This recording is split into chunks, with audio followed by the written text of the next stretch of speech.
Hello everyone, welcome to एहसान Naseem lecture.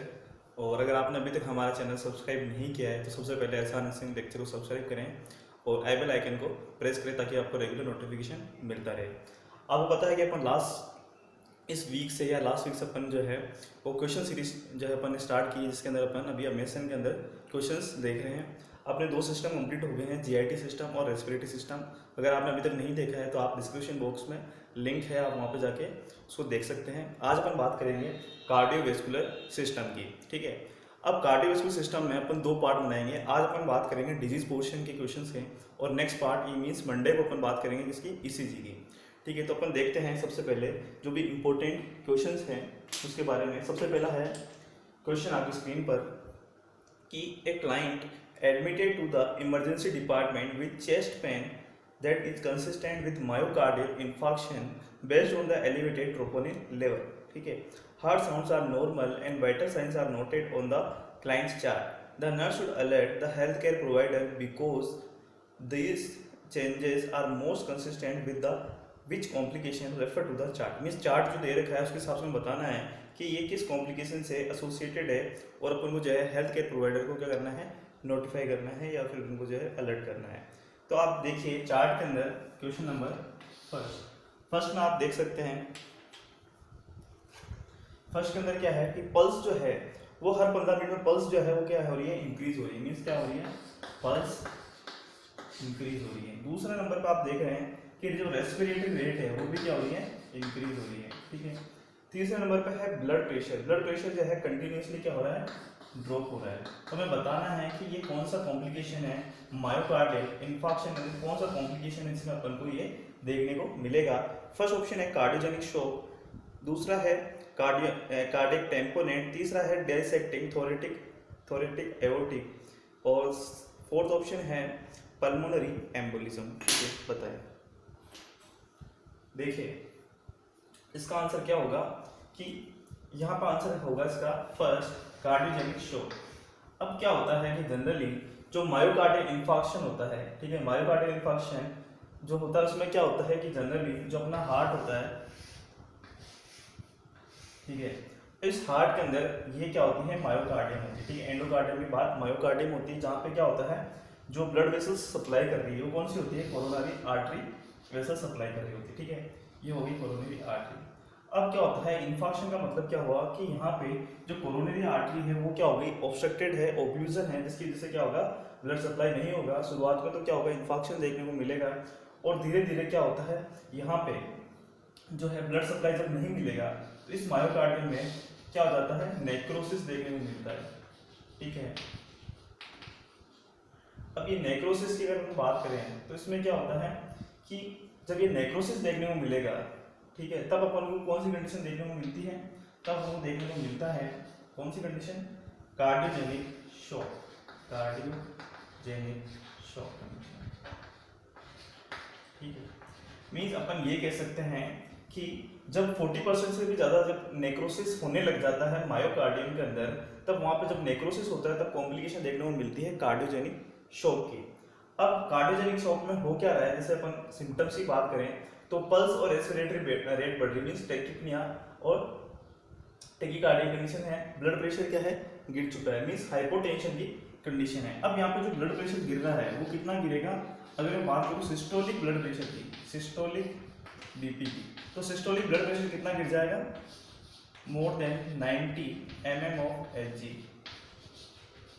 Sorry less than 90 mm of Hg, और वो भी कितने मिनट में, 30 मिनट या 30 मिनट से ज़्यादा टाइम में क्या होगा कि जो सिस्टोलिक ब्लड प्रेशर है वो कितना गिर जाएगा, 90 mm ऑफ Hg, ठीक है। तो ये किसके सिम्टम है, सारे कार्डियोजेनिक शॉक के सिम्टम है। इसके अलावा क्या होगा, पर्सन के अंदर डिस्पनिया वगैरह ये सब देखने को मिलेगा। तो यहाँ पे अपन जैसे फर्स्ट ऑप्शन की बात करें क्वेश्चन में, तो क्वेश्चन क्या कह रहा है कि इनमें अपन को बताना है कि मायोकार्डियल इंफार्क्शन में कौन सा कॉम्प्लिकेशन से एसोसिएटेड ये जो है सिम्टम्स हो सकते हैं। तो ये इसका आंसर क्या चला जाएगा, कार्डियोजेनिक शॉक, ठीक है। और शॉक की कंडीशन है तो आपको पता है कि यहाँ पे क्या होगा, कार्डियक आउटपुट डिक्रीज हो जाएगा। कार्डियक आउटपुट डिक्रीज क्यों हो रहा है, क्योंकि मायोकार्डियम की जो कॉन्ट्रैक्टिलिटी मतलब जो कॉन्ट्रैक्टाइल पावर है वो क्या हो चुकी है, डिक्रीज हो चुकी है। हाइपोवोलियम की कंडीशन है, कार्डियक आउटपुट डिक्रीज होगा तो क्या होगा, ब्लड प्रेशर भी क्या हो जाएगा, डिक्रीज हो जाएगा, मीन्स हाइपोटेंशन की कंडीशन होगी। जो अपन को देखने को मिल रही है। इसके रिस्पॉन्स में क्या होगा, जो पल्स है वो क्या होगी, इंक्रीज होगी, पल्स रेट क्या होगी, बढ़ेगी, मीन्स टेकिपनिया होगा। इसके अलावा जो रेस्पिरेटरी रेट है वो भी क्या हो जाएगी, इंक्रीज हो जाएगी, क्योंकि डिस्पनिया की कंडीशन है। जो ऑक्सीजन डिमांड है सेल की वो क्या हो जाएगी, बढ़ने लग जाएगी, क्योंकि पेरिफेरल जो परफ्यूजन है वो क्या हो चुका है, डिक्रीज हो चुका है। ठीक है, तो उससे एसोसिएटेड सिम्टम कौन से हो गए, कार्डियोजेनिक शॉक के हो गए। अब जैसे कि कार्डियोजेनिक शॉक है तो ट्रीटमेंट पार्ट में अपन क्या करेंगे, इंटरवेंशन में सबसे पहले तो ऑक्सीजन एडमिनिस्टर करेंगे। इसके अलावा जो ये ऑक्लूजन या फिर जो ये रेस्ट्रिक्शन है इसको हटाएंगे। इसको हटाने के लिए अपन बहुत सारे तरीके यूज कर सकते हैं, जैसे कोरोनरी आर्टरी बाईपास ग्राफ्टिंग है, पीटीसीए है, ये सारे टेक्निक्स अपन यूज कर सकते हैं। या फिर जो बैलून होता है इंट्रा एओटिक बैलून, उस पंप को भी यूज कर सकते हैं अपन। ऐसे बहुत सारे मेथड्स हैं जिनको अपन डिटेल में जो है डिजीज वाइज अपन पढ़ेंगे तब अपन बात करेंगे। अभी अपन बात कर रहे हैं क्वेश्चन वाइज, तो अपना आंसर क्या हो जाएगा, कार्डियोजेनिक शॉक। ठीक है, नेक्स्ट क्वेश्चन देखिए, सेकंड क्वेश्चन। सेकंड क्वेश्चन है कि क्लाइंट है जिसके अंदर साइनस ब्रेडिकार्डिया कंडीशन है और with a heart rate of 45 beats per minute, complaints of dizziness and has a blood pressure of 82 to 60 mmHg, इनमें से कौन सा प्रेडिक्शन जो सर नर्स जो है वो एंटिसिपेट करेगी जिसको उसको प्रिस्क्राइब किया जाना चाहिए। सबसे पहला ऑप्शन है डिगोक्सिन का एडमिशन करना, डिफाइब्रिलेट करना, continue to the monitor the patient, prepare for transcutaneous pacing. ठीक है, डिसाइड करें। क्वेश्चन है साइनस ब्रेडिकार्डिया, साइनस, देखिए ब्रेडिकार्डिया और साइनस ब्रेडिकार्डिया मतलब क्या होगा, जिसके अंदर हार्ट रेट जो होगी वो क्या हो जाएगी, लेस देन 60 होगी। तो यहाँ पे अपन को हार्ट रेट कितनी दे रखी है, 45 बीट्स पर मिनट दे रखी है। ठीक है, हार्ट रेट है 45 बीट्स पर मिनट। इसके अलावा जो ब्लड प्रेशर है वो भी क्या है, डिक्रीज है, वो कितना दे रखा है, 82/60 mmHg। तो इनमें से कौन सा prediction should the nurse anticipate, anticipate मतलब पूर्व अनुमान लगाएगी कि जो प्रिस्क्राइब किया जाएगा इस कंडीशन को सही करने के लिए। तो सबसे पहला ऑप्शन है डिगोक्सिन एडमिनिस्टर करना। अब हमको पता है कि जो डिगोक्सिन होता है वो क्या कॉज कर सकता है, ब्रेडिकार्डिया कॉज कर सकता है, मींस हार्ट रेट को क्या करेगा, डिक्रीज करेगा। एक्चुअली में डिगोक्सिन कैसे काम करता है, देखिए डिगोक्सिन जैसे हार्ट का जो कॉन्ट्रैक्टाइल पावर है उसके अंदर क्या होता है कि जैसे हार्ट जो है वो सही से कॉन्ट्रैक्ट नहीं कर पा रहा, थोड़ा सा कॉन्ट्रैक्ट करा है ऐसे, तो डिगोक्सिन ड्रग का काम क्या होता है, सिर्फ फोर्स ऑफ कॉन्ट्रैक्शन को बढ़ाना, मींस भले वो धीरे पर उसको पूरा कॉन्ट्रैक्ट करेंगे लेफ्ट वेंट्रिकल को, जिसकी वजह से क्या होती है, हार्ट रेट गिर जाती है और कार्डियक आउटपुट क्या होता है, इंप्रूव होता है। बट यहाँ पे कंडीशन पहले से ही क्या है, हार्ट रेट कम है, तो डिगोक्सिन अपन जो है यहाँ पे नहीं दे सकते। तो फर्स्ट ऑप्शन तो हो गया कैंसिल। फिर है डीफाइब्रिलेट द क्लाइंट। अब एक कंडीशन ये देखिए कि डीफाइब्रिलेशन, डीफाइब्रिलेशन अपन कब यूज करते हैं, जब कौन सी कंडीशन हो, पल्सलेस वेंट्रिकुलर टेकीकार्डिया या फिर वेंट्रिकुलर फाइब्रिलेशन की कंडीशन हो, तब अपन क्या यूज करते हैं, डीफाइब्रिलेशन यूज करते हैं। ठीक है, तो यहाँ पे ऐसी कंडीशन अपन को देखने को नहीं मिल रही, क्योंकि यहाँ पे तो क्या हो रहा है, हार्ट रेट डिक्रीज हो रही, ब्रेडिकार्डिया हो रहा है, तो सेकंड ऑप्शन भी क्या हो जाएगा, कट जाएगा। फिर तीसरा ऑप्शन है continue to the monitor the patient, मतलब लगातार पेशेंट को मॉनिटर करेंगे। अगर हम लगातार मॉनिटर करेंगे तो कंडीशन क्या हो सकती है, और खराब हो सकती है, तो थर्ड ऑप्शन भी कट जाएगा, मींस ऑप्शन क्या हो जाएगा, फोर्थ ऑप्शन क्या है, ट्रांसक्यूटेनियस पेसिंग जो है वो प्रिपेयर किया जाएगा। ठीक है, अब देखिए आपकी स्क्रीन पर ट्रांसक्यूटेनियस पेसिंग का जो है डायग्राम आपको दिख रहा होगा, कुछ इस तरीके जो है ट्रांसक्यूटेनियस पेसिंग जो है दिखाई देती है।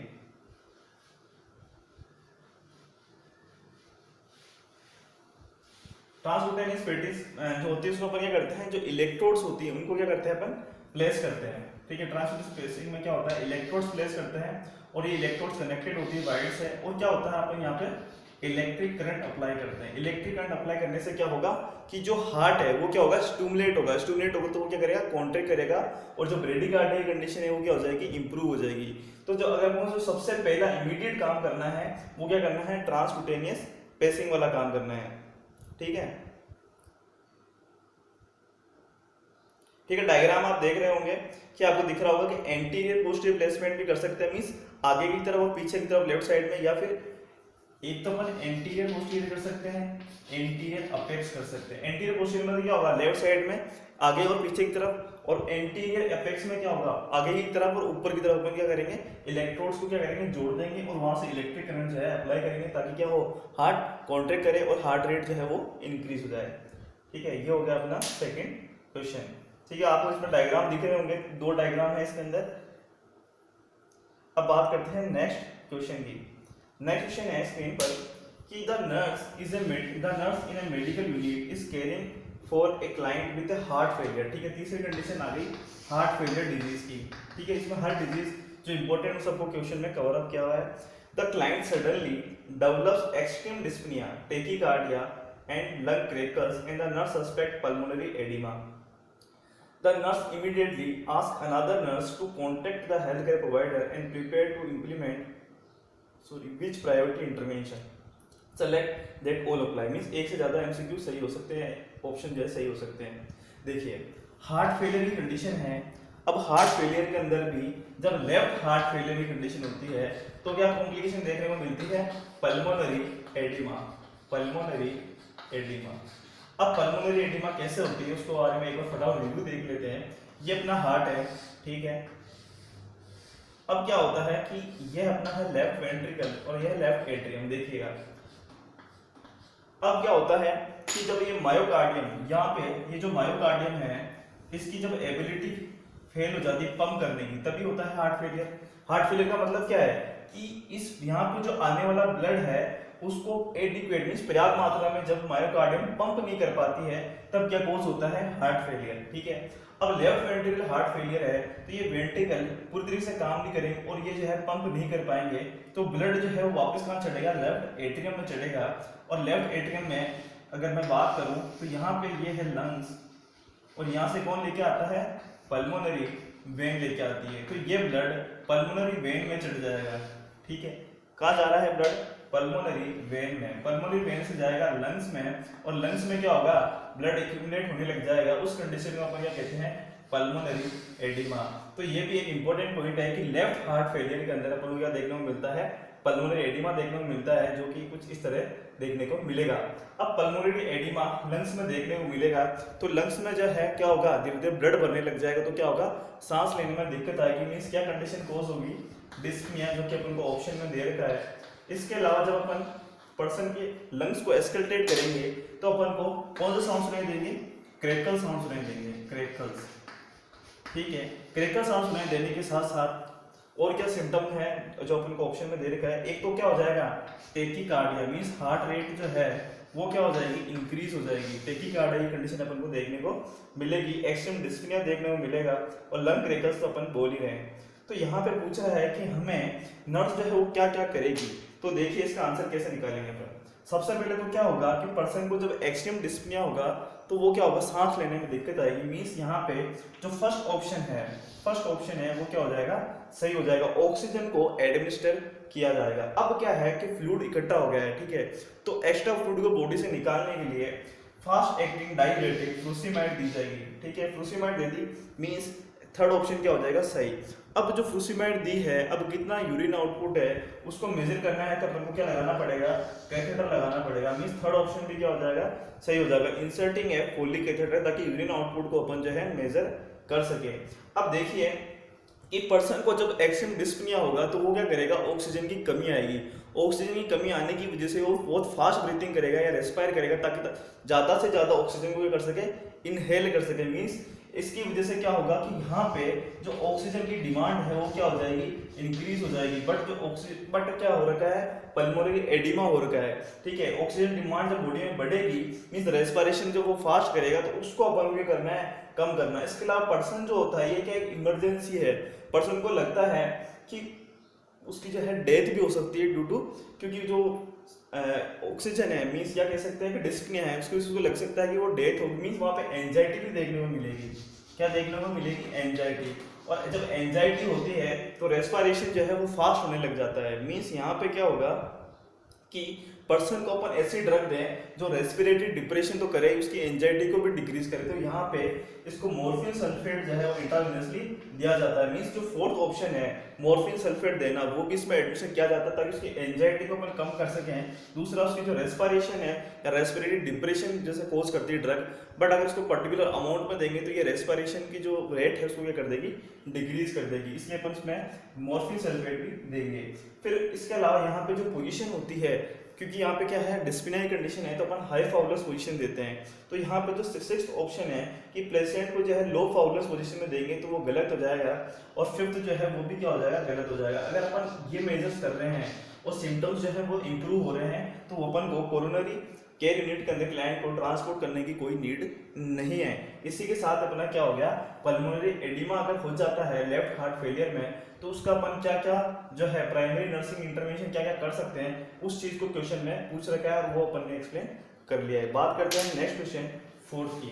फोर्थ क्वेश्चन क्या कह रहा है कि एक क्लाइंट विद मायोकार्डियल इंफार्क्शन, मतलब एक क्लाइंट है जिसको मायोकार्डियल इंफार्क्शन हो रखा है,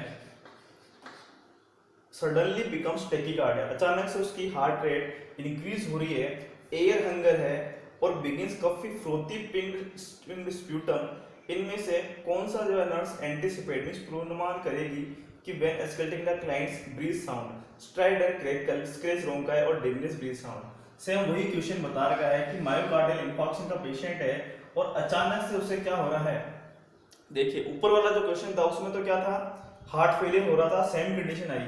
अब यहाँ पे भी क्या होगा, पल्मोनरी एडिमा कोज होगा, पल्मोनरी एडिमा यहाँ पे भी क्या होगा, कोज होगा, जिसकी वजह से हमें क्या देखने को मिलता है, पिंक स्प्यूटम। ठीक है, जो क्वेश्चन में दे रखा है कि पिंक टंग स्प्यूटम देखने को मिल रहा है। इसके अलावा पर्सन जो है वो अचानक से टेकिकार्डिक हो गया है, मींस कौन सी कंडीशन है, पल्मोनरी एडिमा। जब ब्लड उसमें बढ़ जाएगा, फ्लूइड बढ़ जाएगा, तो जब लंग को एक्सकल्टेट करेंगे तो कौन सा साउंड सुनाई देगा, क्रैकल साउंड सुनाई देगा। ठीक है, अगर ये नहीं भी पता है तो ऑप्शन से भी अपन इसको जो है ला सकते हैं। जैसे कि क्वेश्चन में दे रखा है स्ट्राइडर, स्ट्राइडर के बारे में अपन ने बात करी कि स्ट्राइडर कैसे साउंड होता है, क्राउ साउंड, जैसे कौवा आवाज करता है साउंड होता है। और ये कब कोज होता है, जब अपर एयरवे में ऑब्स्ट्रक्शन हो जाए, जैसे कि लेरिंजोस्पाज्म की कंडीशन हो जाए, लेरिंजोस्पाज्म, या फिर अपर एयरवे में क्या हो जाए, ऑब्स्ट्रक्शन हो जाए, तब ये कंडीशन अपन को देखने को मिलती है। तो यहाँ पे क्या हो जाएगा, इसका आंसर क्रेकल्स हो जाएंगे। इसके अलावा स्क्रेच रोंकाई और डिमिनिश ब्रीथ साउंड जो है, इनका यहाँ पे कोई मतलब नहीं है, यहाँ पे कोई साउंड इसका सुनाई नहीं देता है। इसके बाद में बात करते हैं फिफ्थ क्वेश्चन की कि क्लाइंट है जिसको मायोकार्डियल इंफार्क्शन है और वो जो है कार्डियोजेनिक शॉक डेवलप कर रहा है। ठीक है, कार्डियोजेनिक शॉक अपने शुरू फर्स्ट ऑप्शन में देखा था। तो because of the risk of myocardial ischaemia what condition should the nurse carefully assess the client for, means myocardial infarction है और उसके अंदर जब 40% से ज्यादा नेक्रोसिस हो जाता है तो किसमें कन्वर्ट हो जाता है, कार्डियोजेनिक शॉक में हो जाता है। अपन को बताना है कि इनमें से कौन सी कंडीशन नर्स केयरफुली असेस करेगी क्लाइंट के अंदर। देखिए पहला ऑप्शन है bradycardia, ventricular डिसरिथमिया, rising diastolic pressure, falling CBP. वापस वही ऑप्शन है कार्डियोजेनिक शॉक, बताएं क्या होगा इसका।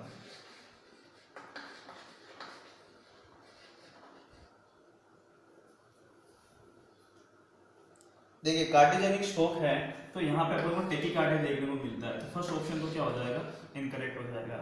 वेंट्रिकुलर डिसरिथमिया, फिर है राइजिंग डायस्टोलिक ब्लड प्रेशर। ठीक है, तो ब्लड प्रेशर जो होता है, क्वेश्चन क्या है, what condition should the nurse carefully assess the client for, मतलब किस चीज के लिए असेस करेगी, because of the risk of, उसमें कार्डियोजेनिक। तो ठीक है, तो डायस्टोलिक ब्लड प्रेशर बढ़ रहा है, फॉलिंग सीबीपी और वेंट्रिकुलर डिसरिथमिया, तो यहाँ पे अपन क्या नजर करेंगे, वेंट्रिकुलर डिसरिथमिया क्या हो जाएगा, सही आंसर हो जाएगा। ठीक है, क्योंकि कार्डियोजेनिक शॉक में ब्रेडिकार्डिया नहीं होगा, इसके अलावा डायस्टोलिक ब्लड प्रेशर बढ़ेगा नहीं, कम होगा, सीबीपी जो है बढ़ेगा, कम नहीं होगा, तो इसका आंसर क्या हो जाएगा, वेंट्रिकुलर डिसरिथमिया। ठीक है, फिर बात करते हैं सिक्स्थ क्वेश्चन की। सिक्स्थ क्वेश्चन है कि एक क्लाइंट है जिसकी कार्डियक सर्जरी हुई है 24 hours ago, has a urine output of average 20 ml per hour for 2 hours, means 24 घंटे पहले कार्डियक सर्जरी हुई है और उसमें जो यूरिन आउटपुट है वो एवरेज पर आवर 20 ml है 2 घंटे तक। The client received a single bolus dose of 500 ml of IV fluid, urine output for the subsequent hour was 25 ml, daily laboratory result indicate that the blood urea nitrogen, means यहाँ पे blood urea nitrogen का जो level है वो कितना है, 45 milligram पर decilitre. ठीक है, दूसरा ऑप्शन है जहां पे बता रखा है क्रिएटिनिन लेवल भी जो है वो कितना है। ठीक है, on the basis of these finding, in finding के बेसिस पर nurse would anticipate the client risk for which problem, means blood urine nitrogen बढ़ा हुआ है, यूरिन आउटपुट 25 ml के आसपास है, तो इनमें से बताना है कि कौन सी कंडीशन जो है देखने को मिल सकती है, हाइपोवोलेमिया है, एक्यूट किडनी इंजरी है, ग्लोमेरुलोनेफ्राइटिस है, यूरिनरी ट्रैक्ट इन्फेक्शन, बताएं। देखिए यहाँ पे क्वेश्चन है कि कार्डियक सर्जरी हुई है, कार्डियक सर्जरी होने के बाद में जब यूरिन आउटपुट देख रहे हैं तो वो कितना आ रहा है, सब्सिक्वेंट आवर में 25 ml तक पहुंच गया है। मींस यूरिन आउटपुट क्या है, डिक्रीज है, यूरिन आउटपुट डिक्रीज है। इसके अलावा जब कार्डियक सर्जरी हुई होगी तो बहुत क्या हुआ होगा, ब्लड का लॉस हुआ होगा। तो यहाँ पे क्या किस चीज को इंडिकेट करता है, एक तो ब्लड यूरिन नाइट्रोजन नॉर्मल कितना होता है 10 से 20 मिलीग्राम पर डेसीलीटर होता है, और यहाँ पे क्या है 10 से भी बढ़ा हुआ है। तो ये किस चीज को इंडिकेट कर रहा है कि किडनी इंजरी को, मीन्स जो किडनी है वहां पे क्या हुई होगी, इंजरी हुई होगी, मीन्स एक्यूट किडनी इंजरी को ये जो है कंडीशन इंडिकेट कर रही है। नेक्स्ट क्वेश्चन देखें कि the nurse should evaluate that defibrillation of client was more successful in which observation was made. मतलब इतना बताना है कि कोई पर्सन है इसका डिफाइब्रिलेशन क्या है, इनमें से कौन सी कंडीशन जो है उसके सक्सेसफुल को बताता है। पहला ऑप्शन है arousal sinus rhythm blood pressure 116/72। दूसरी condition non arousable sinus rhythm BP 88/60 mmHg। तीसरा है arousable mark bradycardia BP 86/54 mmHg, bradycardia BP 86/54 mmHg। Non arousable supraventricular tachycardia BP 122/60 mmHg। ठीक है, तो अपन को बस डिफाइब्रिलेटर के बारे में यहाँ पे पता होना चाहिए, या फिर अपन को डिफाइब्रिलेटर के बारे में अपन बात करते हैं। देखिए डिफाइब्रिलेटर जो होता है वो अपन कब यूज करते हैं, सबसे पहले बात करते हैं इसके इंडिकेशन की। तो ये जनरली यूज किया जाता है किसमें, पल्सलेस वेंट्रिकुलर टेकिकार्डिया, या फिर किसमें यूज करते हैं, वेंट्रिकुलर फाइब्रिलेशन में। ठीक है, इन दोनों टर्म का मतलब क्या होता है वो अपन नेक्स्ट क्लास जब ईसीजी के क्वेश्चन करेंगे तब अपन इसको क्लियर करेंगे। ठीक है, इसके अंदर अपन इसको यूज करते हैं। अब डिफाइब्रिलेशन में अपन क्या करते हैं कि पर्सन जो है उसके अंदर अपन इसके दो मेथड होते हैं, बाइफेजिक और मोनोफेजिक। ठीक है, क्या होते हैं बाइफेजिक और मोनोफेजिक। मतलब क्या हुआ कि इसके अंदर दो पेड यूज करते हैं। ठीक है, वो कुछ इस टाइप के होंगे, स्क्वायर टाइप। अब इन दो पेड से अपन क्या करेंगे, इलेक्ट्रिक शॉक जो है वो प्रोवाइड करते हैं, और ये अनसिंक्रोनाइज होता है। मींस इसके अंदर अपन कार्डियक साइकिल के किसी भी टाइम पीरियड किसी भी इंटरवल चल रहा हो तब अपन इसको शॉक प्रोवाइड कर सकते हैं। ठीक है, इसलिए अपन इसको क्या कहते हैं, अनसिंक्रोनाइज। ठीक है, ये होता है बाइफेसिक और मोनोफेसिक। मोनोफेसिक के अंदर जनरली 360 जूल एनर्जी या पावर जो है वो यूज की जाती है, कितनी 360 जूल, और यहाँ पे अपन कितनी करते हैं 120 और 200 जूल तक जो है यूज करते हैं। ये हो गया अपना एक ये। इसके अलावा जब हम प्रेशर अप्लाई करते हैं तो वो कितना एलपीएस का हो जाना चाहिए, 20 एलपीएस के आसपास का जो प्रेशर है वो अपन यूज करते हैं। ठीक है, मिड एक्सिलरी लाइन अपन को यहाँ पे पता होना चाहिए कौन सी इंटरकोस्टल स्पेस है, थर्ड इंटरकोस्टल स्पेस राइट में, फिफ्थ इंटरकोस्टल स्पेस लेफ्ट के अंदर अपन अप्लाई करते हैं। ठीक है, किस इंडिकेशन के बारे में पता होना चाहिए, एनर्जी के बारे में पता होना चाहिए, कितना एलबीएस प्रेशर अपन अप्लाई करते हैं। क्या ध्यान रखना है कि ऑक्सीजन अगर है तो उसको होल्ड कर देना है, क्योंकि वहाँ पे फायर के चांस हो सकते हैं। ठीक है, ये अपन ने देखा डिफाइब्रिलेटर के अंदर। तो यहाँ पे अपन बात कर रहे थे 7th क्वेश्चन की। तो यहाँ पे क्या होता है, ये शॉक जब अपन ने दे दिया, अब आप ये देखें कि वेंट्रिकुलर फाइब्रिलेशन की जो कंडीशन होती है उसमें क्लाइंट क्या होता है, तो अनकॉन्शियस होता है, उसमें पल्स, रेस्पिरेशन, ब्लड प्रेशर, इन सबकी क्या होती है, कमी होती है। जब उसके अंदर अगर सक्सेसफुल कंडीशन कब आएगी, जो पर्सन जो है वो अराउज हो जाएगा, साइनस रिदम मींस नॉर्मल जो है PQRS-T वेव नॉर्मल हो जाएगी, और इसके अलावा जो ब्लड प्रेशर है वो कितना हो जाएगा, नॉर्मल हो जाएगा। मींस 120/60 के आसपास जब आने लग जाएगा, मींस कंडीशन क्या है, सक्सेसफुल है। अपन ने जो भी डिफाइब्रिलेटर यूज किया है, जो शॉक दिए हैं, उससे कंडीशन क्या हुई है, इंप्रूव हुई है। तो 7 का आंसर क्या हो जाएगा, फर्स्ट। फिर 8th क्वेश्चन देखिए। 8th क्वेश्चन में है, जैसे अपन ने इसमें डिफाइब्रिलेटर देख लिया आज, फिर है नेक्स्ट क्वेश्चन कार्डियो वर्जन का। ठीक है, नेक्स्ट क्वेश्चन क्या कह रहा है, कार्डियो वर्जन। अब डिफाइब्रिलेटर में आपको जो है इमेजेस देख ली होंगी आपने स्क्रीन पर, अब कार्डियो वर्जन की भी आपको स्क्रीन जो है स्क्रीन पर देख रही होगी। इसमें बताना है कि which assessment would be, nurse ने जो है इवेल्युएट कर रही है client response to cardioversion. ठीक है, कार्डियो वर्जन का रिस्पॉन्स को इवेल्युएट कर रही है, तो इनमें से कौन सा असेसमेंट जो है वो प्रायोरिटी होना चाहिए। ब्लड प्रेशर है, स्टेटस ऑफ एयरवे है, ऑक्सीजन फ्लो रेट है, और लेवल ऑफ कॉन्शियसनेस है। देखिए सिंपल सी बात है, पूछा कार्डियो वर्जन है, बट जो क्वेश्चन है उसमें सिंपल से पूछा है कि इनमें से प्रायोरिटी क्या होगी। तो priority is always ABC, means airway, breathing और सर्कुलेशन। ठीक है, यही होती है प्रायोरिटी। तो सबसे पहले अपन क्या चेक करेंगे कि एयरवे का स्टेटस चेक करेंगे। तो यहाँ पे पहला ऑप्शन क्या हो जाएगा, या आंसर क्या हो जाएगा, status of airway, means B option जो है इसका करेक्ट हो जाएगा। इसके अलावा ब्लड प्रेशर है, ऑक्सीजन फ्लो रेट है, लेवल ऑफ कॉन्शियसनेस है, ये भी प्रायोरिटी है, बट जो मोस्ट प्रायोरिटी है वो क्या होगी, स्टेटस ऑफ एयरवे। इसके बाद में बात करते हैं कार्डियोवर्जन के बारे में। देखिए इमेज दिख रही होगी आपको कार्डियोवर्जन की। इसमें अपन क्या करना है, कार्डियोवर्जन और डिफाइब्रिलेटर में बेसिक डिफरेंस क्या है कि यहाँ पे भी अपन शॉक प्रोवाइड कर रहे हैं, ठीक है, बट यहाँ पे जो शॉक है वो कैसा है, सिंक्रोनाइज है। सिंक्रोनाइज का मतलब ये होता है कि कार्डियक सेल के किसी पर्टिकुलर टाइम इंटरवल या पर्टिकुलर वेव पे ही क्या होगा, अपन जो है शॉक प्रोवाइड करेंगे। अब जनरली यहाँ पे अपन जो आर वेव होती है तब अपन क्या करते हैं, शॉक प्रोवाइड करते हैं, ठीक है, आर वेव पे। अगर आर वेव ना हो और टी वेव पर अपन अप्लाई कर दें टी वेव पे, तो क्या कंडीशन हो सकती है, वेंट्रिकुलर फाइब्रिलेशन जो है पर्सन में कोज हो सकता है। तो इस चीज को भी अपन को ध्यान रखना पड़ता है। इसके अलावा कार्डियोवर्जन दो टाइप की होती है। इसमें एक में तो अपन क्या करते हैं, इलेक्ट्रिकल शॉक प्रोवाइड करते हैं ताकि जो भी डिसरिथमिया की कंडीशन है, खासकर जो सुप्रा वेंट्रिकुलर क्या होता है, सुप्रा वेंट्रिकुलर डिसअरिथमिया या टैकीअरिथमिया, डिसअरिथमिया। अब सुप्रा का मतलब क्या होता है, अबव वेंट्रिकुलर, मतलब वेंट्रिकल के अबव मींस एट्रिया से रिलेटेड जो है डिसरिथमिया होते हैं, जैसे कि एट्रियल फ्लटर होता है, फाइब्रिलेशन होता है, या फिर वेंट्रिकल से रिलेटेड होता है, उसके अंदर अपन क्या करते हैं, इसको यूज करते हैं या फिर इसको कार्डियोवर्जन को यूज करते हैं।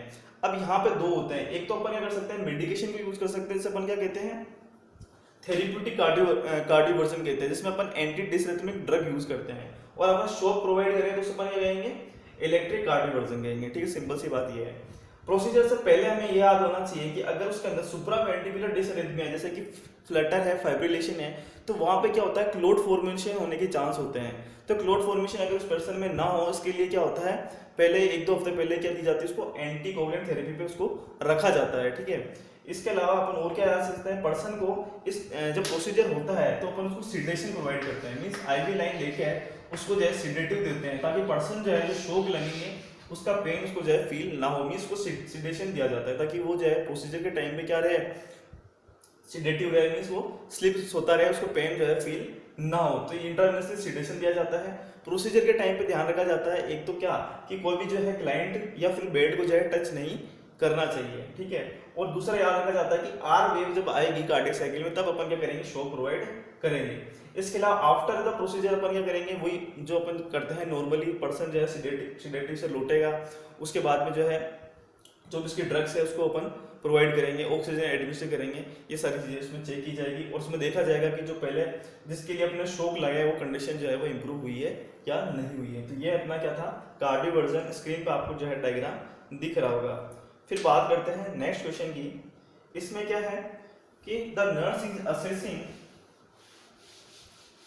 the neurovascular status of a client who returned to surgical nursing unit 4 hours ago after undergoing aortic celiac bypass graft, ठीक है। क्या है, aortic celiac bypass graft। ये ग्राफ से पर्सन जो है अभी आया है।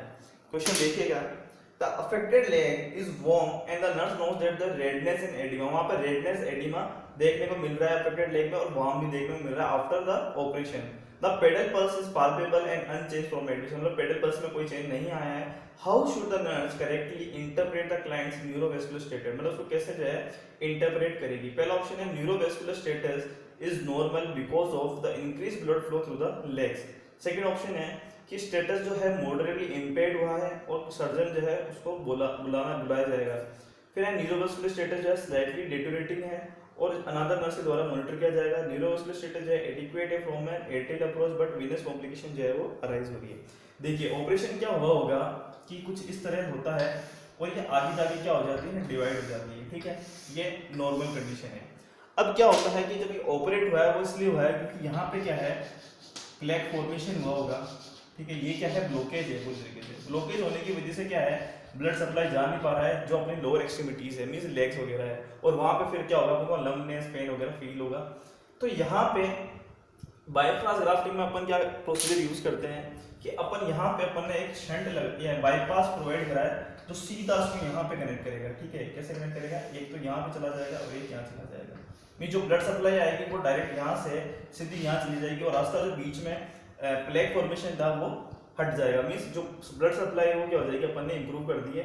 तो जिसकी वजह से क्या होगा कि जो अफेक्टेड एक्सट्रीमिटीज है वहां पे क्या होगा, ब्लड जब पहुंचेगा तो उसकी वजह से क्या होगा, ब्लड फ्लो इंक्रीज होगा, जिसकी वजह से वहां पर रेडनेस, एडिमा और गर्माश अपन को देखने को मिलेगी। मीन जो फर्स्ट ऑप्शन है वो क्या हो जाएगा, करेक्ट हो जाएगा। इसे अपन क्या कहते हैं, एओर्टिक इलियक बाईपास ग्राफ्ट। आपको जो है स्क्रीन पे जो है इसका डायग्राम दिख रहा होगा। फिर बात करते हैं लास्ट क्वेश्चन, 10th क्वेश्चन की। 10th क्वेश्चन क्या कह रहा है कि the nurse is evaluating the condition of a client after pericardiocentesis. Pericardiocentesis, pericardiocentesis, ठीक है, ये प्रोसीजर वो परफॉर्म कर रहा है और उसके बाद में ये कह रहा है, और ये क्यों कर रहा है, कार्डिक टेम्पोनेटरी कंडीशन को ट्रीट करने के लिए। Which observation would indicate that the procedure was ineffective. इनमें से कौन सी कंडीशन बता रही है कि प्रोसीजर जो है वो इनइफेक्टिव है। पहला ऑप्शन है muffled heart sound, A rise in blood pressure, jugular vein distension, client expression of dyspnea।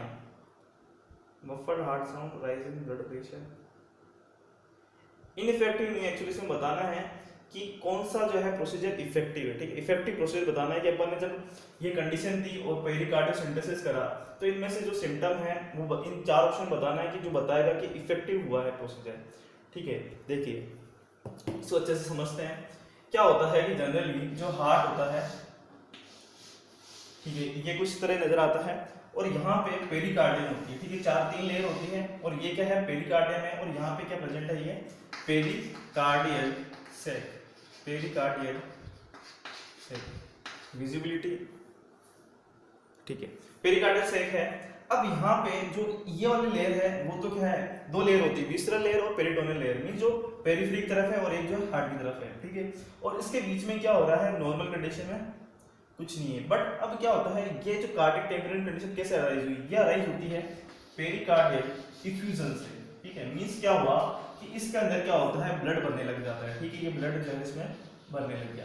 अब ब्लड बनने के भी 2 तरीके हैं। एक तो क्या हो कि बहुत टाइम पीरियड के अंदर जो है धीरे धीरे ब्लड बने, तो उस केस में क्या होता है, इसकी 1500 ml तक झेलने की क्षमता होती है, ठीक है। मींस 1500 ml तक अगर धीरे धीरे फ्लूइड इसमें बढ़ता है तो पर्सन जो है सिम्टम शो नहीं करता है, ठीक है। बट अगर ये रैपिडली बढ़ता है 100 से 120 ml तक, मींस अगर बहुत ही रैपिडली, मींस 1 या 2 या 1 हफ्ते में अगर फ्लूइड बढ़ जाता है तो वो सिम्टम शो करने लग जाता है। ये तो 2 कंडीशन हुई। अब क्या होगा कि ये जब फ्लूइड यहाँ पे बढ़ जाता है तो ये क्या करेगा, यहाँ पे प्रेशर अप्लाई करेगा, किसको, वेंट्रिकल्स को, ठीक है, प्रेशर अप्लाई करेगा। अब हमें पता है कि यहाँ पे ये तो क्या है, लेफ्ट वेंट्रिकल और ये है राइट वेंट्रिकल। लेफ्ट वेंट्रिकल के अंदर क्या होता है, प्रेशर ज्यादा होता है और ये थिक वॉल्ड होता है। कैसा होता है, थिक वॉल्ड होता है, ठीक है। अब यहाँ पर राइट वेंट्रिकल जो होता है वो थिक वॉल्ड नहीं, थिन वॉल्ड होता है। तो क्या होगा कि ये प्रेशर जब इस पे पड़ेगा तो इसका जो फिलिंग टाइम है, ऊपर से जो ब्लड फिल हो रहा है इन दोनों में, उसको क्या करेगा, रेस्ट्रिक्ट करेगा। मींस जनरली क्या होगा, वेंट्रिकल कॉन्ट्रैक्ट होता है तो ये प्रॉब्लम नहीं कॉज करता, बट यहाँ पे फ्लूइड है तो ये वेंट्रिकल पूरी तरह से कॉन्ट्रैक्ट नहीं होगा। कॉन्ट्रैक्ट नहीं होगा तो यहाँ से क्या निकलती है, पल्मोनरी आर्टरी निकलती है, ठीक है। यहाँ से क्या निकल रही है, ये पल्मोनरी आर्टरी, देखिएगा आराम से।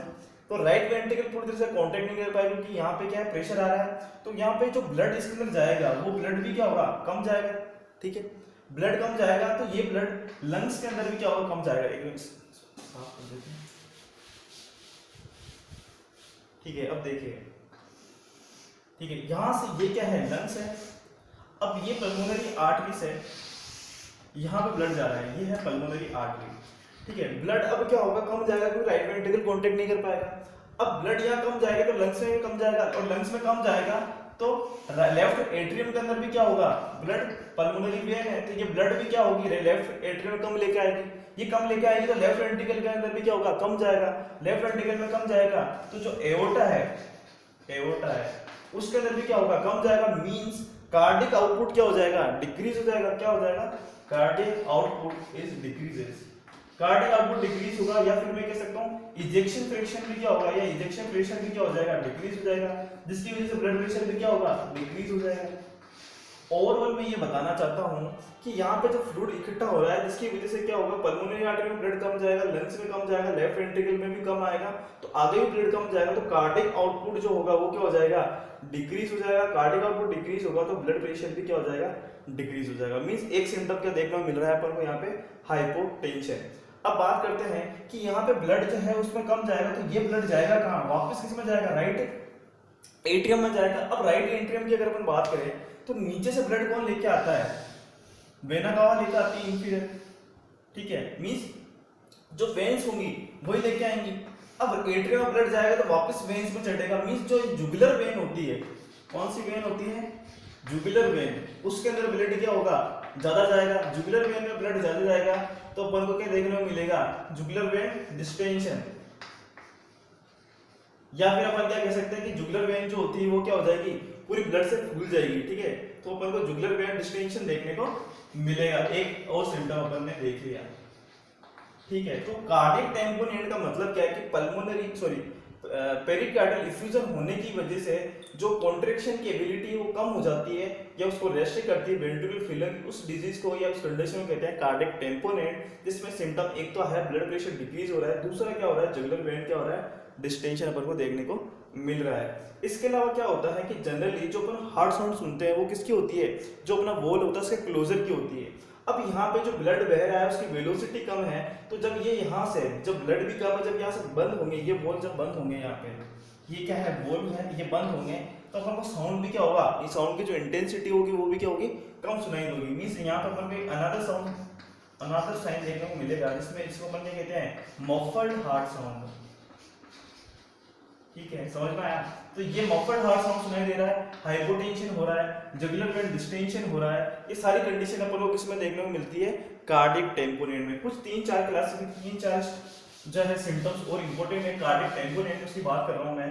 एक अपन को देखने को मिलता है, देखिए फिजिकल फाइंडिंग में एक तो हार्ट रेट इंक्रीज देखने को मिलती है, ठीक है। इसके अलावा पल्सस पैराडॉक्सिकस की कंडीशन देखने को मिलती है।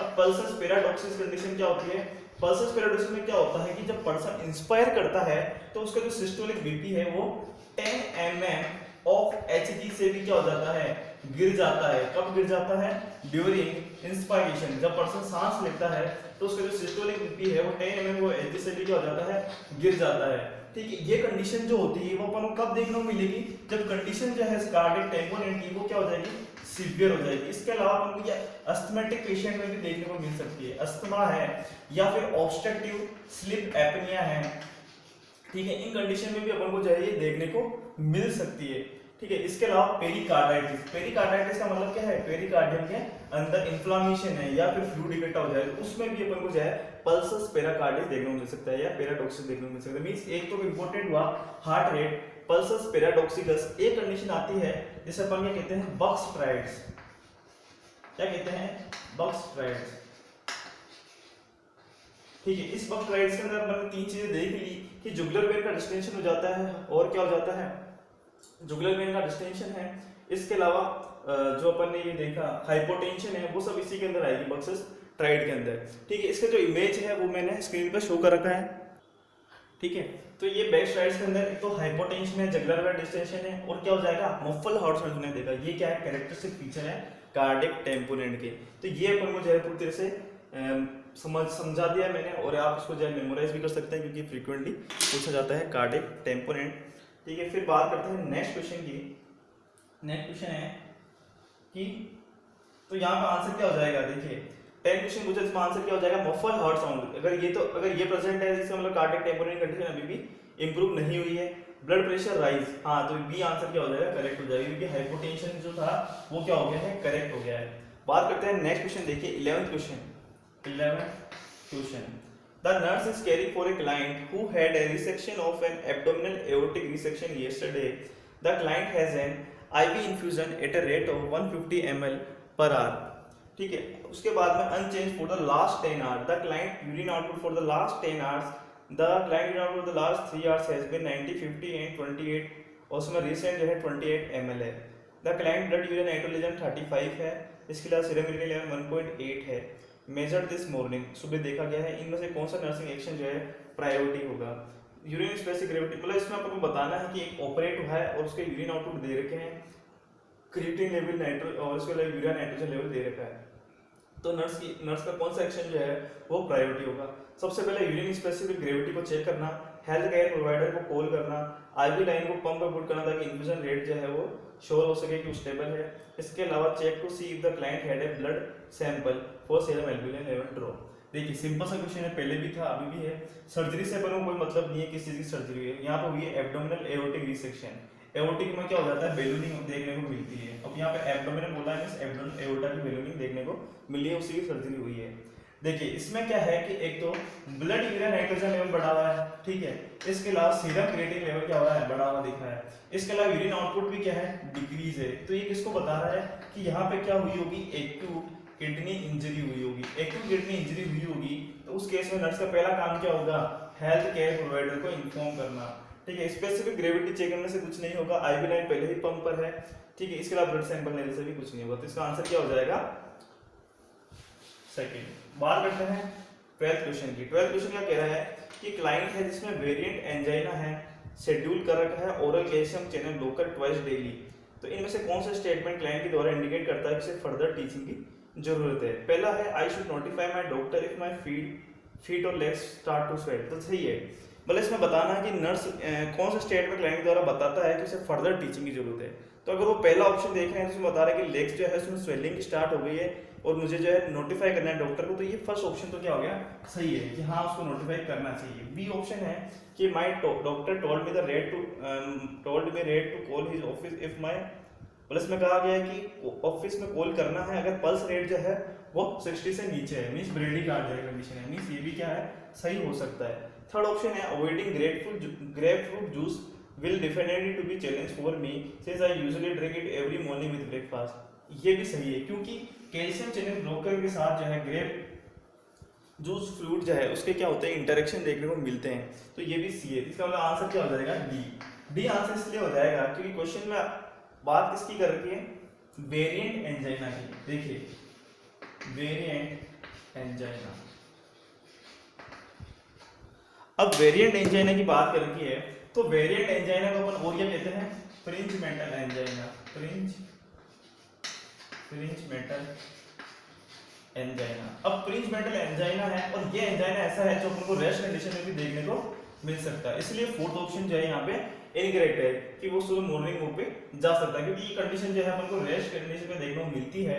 इसका जो कोज होता है वो क्या होता है, कोरोनरी आर्टरी जो होती है उसमें क्या आ जाता है, स्पाज्म आ जाता है। Coronary artery spasm. तो कोरोनरी आर्टरी में स्पाज्म आने की वजह से क्या होता है, वेरिएंट एंजाइना देखने को मिलता है। अगर अपन स्पाज्म को करेक्ट कर देते हैं तो क्या हो जाता है, ये कंडीशन जो है करेक्ट हो जाती है। तो इसमें जो फोर्थ ऑप्शन है कि उसे रेस्ट करना चाहिए वो जो है यहाँ पे क्या हो जाएगा, गलत हो जाएगा। अब अपन एंजाइना देख रहे हैं तो अपन दो डिफरेंस देख लेते हैं कि एंजाइनल पेन और मायोकार्डियल इंफार्क्शन की जो पेन है उसमें क्या डिफरेंस होता है। एंजाइनल पेन और मायोकार्डियल इंफार्क्शन। अब देखिए जब मायोकार्डियल इंफेक्शन का जो पेन होता है, मैं बात कर रहा हूँ यहाँ पे पेन की, ठीक है। तो एंजाइना के अंदर जो पेन होता है वो कैसा होता है, माइल्ड टू मॉडरेट पेन होता है, माइल्ड टू मॉडरेट। बट जो मायोकार्डियल इंफेक्शन पेन होता है यहाँ पे किस टाइप का पेन होता है, सीवियर पेन होता है। पर्सन जो होता है उसको इतना सीवियर पेन होता है कि पर्सन को ऐसा लगता है कि वो जो है कुछ ही टाइम बाद जो है वो उसकी जो है डेथ हो सकती है। मीन्स यहाँ पे पर्सन जो है इतना सीवियर पेन जो है फील करता है। अब पेन की लोकेशन की अगर मैं बात करूं तो जनरली यहाँ पे जो पेन होता है वो क्या होता है, सब स्टर्नम, मीन्स स्टर्नम के बिल्कुल साइड की तरफ जाता है और फिर यहाँ से शोल्डर से आर्म, इसके अलावा नेक, जो और पीछे की तरफ जो है वो क्या हो जाता है, रेडिएट हो जाता है, ठीक है। यहाँ पे जो पेन फील होता है सिमिलर पेन जो है मायोकार्डियल इंफार्क्शन में भी होता है, ठीक है। मीन्स पेन के अंदर जो लोकेशन वाइज है वो थोड़ा ज्यादा डिफरेंस देखने को नहीं मिलता है। इसके अलावा यहाँ पे जो पेन होता है वो कुछ एसएससी टाइप का होता है। एसएससी टाइप का मतलब होता है कि सबस्टर्नल होता है, स्क्वीजिंग पेन होता है, क्रशिंग होता है। मतलब यहाँ पे जो पेन होता है वो ऐसा होता है, एक तो क्या होता है स्क्वीजिंग और सबस्टर्नल, ये जो है पेन इस टाइप का देखने को मिलता है और यही पेन जो है अपन को यहाँ पे भी देखने को मिलता है, ठीक है। अभी तक जो डिफरेंस है वो क्या है, पेन जो है यहाँ पे माइल्ड टू मॉडरेट है और यहाँ पे सीवियर पेन है। दूसरा जो एक मेजर डिफरेंस देखने को मिलता है कि एमआई के अंदर जो पेन है वो 30 मिनट मतलब आधे घंटे या फिर उससे ज्यादा भी जा सकता है, ठीक है। यहाँ पे जो पेन है जनरली वो 5 मिनट, ठीक है, और अगर मैक्सिमम बताना है तो 15 से 20 मिनट तक चला जाता है, ठीक है। इसके बाद में कुछ और बात करें ट्रीटमेंट की, तो यहाँ पे जो पेन होता है वो रेस्ट से रिलीव हो जाता है या फिर नाइट्रोग्लिसरीन से। नाइट्रोग्लिसरीन से इससे रिलीव हो जाता है क्योंकि ब्लड वेसल्स को डायलेट कर देता है। कोरोनरी आर्टरी डायलेट होगी तो ब्लड फ्लो क्या हो जाएगा, इंप्रूव हो जाएगा, जिसकी वजह से कंडीशन क्या होती है, इंप्रूव हो जाती है। बट यहाँ पे ना तो रेस्ट से कोई फायदा मिलता है ना ही नाइट्रोग्लिसरीन से। यहाँ पे जब सीवियर पेन है तो वो किससे रिलीव होगा, मॉर्फिन सल्फेट से। किससे होगा, मॉर्फिन सल्फेट इंट्रावेनसली। ठीक है, यहाँ पे अपन मॉर्फिन देते हैं इंट्रावेनसली, जो क्या करेगा, सीवियर पेन को रिलीव करेगा।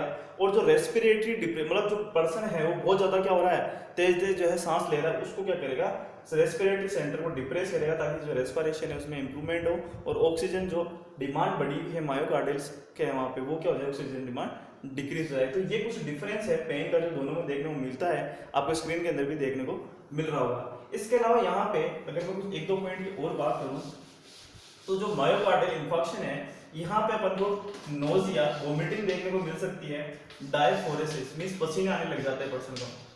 पर्सन जो होता है बहुत ज्यादा एंशियस हो जाता है, उसकी जो एंजाइटी है वो बढ़ जाएगी। एंजाइटी बढ़ेगी तो उसकी रेस्पिरेटरी रेट भी क्या होगी, बढ़ेगी। रेस्पिरेटरी रेट बढ़ेगी तो ऑक्सीजन डिमांड भी क्या हो जाएगी, बढ़ जाएगी। बट एंजाइनल पेन की अगर मैं बात करूं तो यहाँ पे जनरली क्या होता है, स्वेटिंग तो देखने को मिलती है।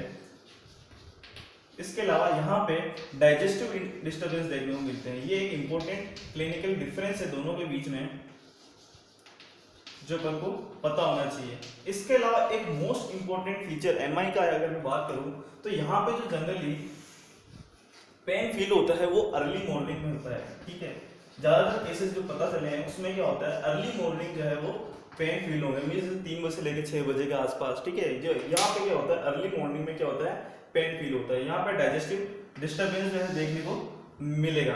ठीक है, ये कुछ डिफरेंस होते हैं एंजाइना और एमआई के बीच में। अब एक फटाफट हम बात कर लेते हैं राइट वेंट्रिकुलर फेलियर और लेफ्ट वेंट्रिकुलर फेलियर की। देखिए अपन अभी बात करी थी लेफ्ट वेंट्रिकुलर फेलियर कैसे हो रहा है और राइट वेंट्रिकुलर फेलियर कैसे हो रहा है।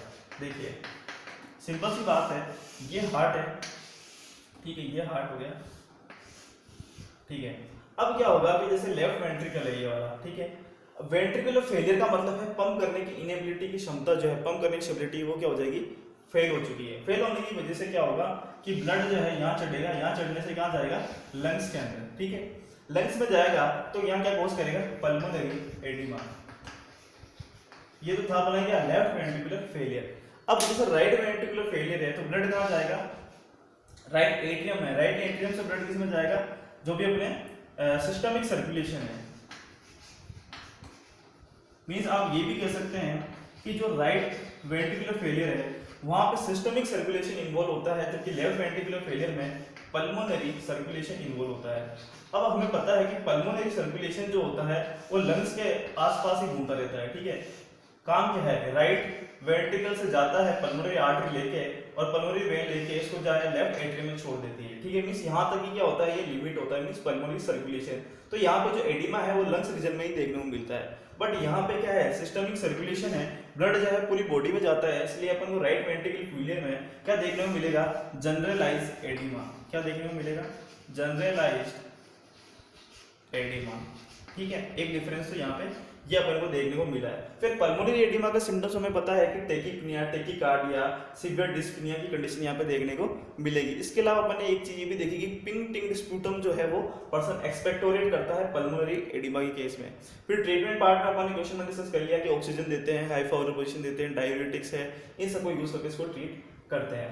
अब यहाँ पे जैसे कि जनरलाइज्ड एडिमा है, इसके अलावा यहाँ पे जो स्प्लीन और लीवर वाले पार्ट है वहां पे भी क्या होता है, इनलार्जमेंट देखने को मिलता है। मींस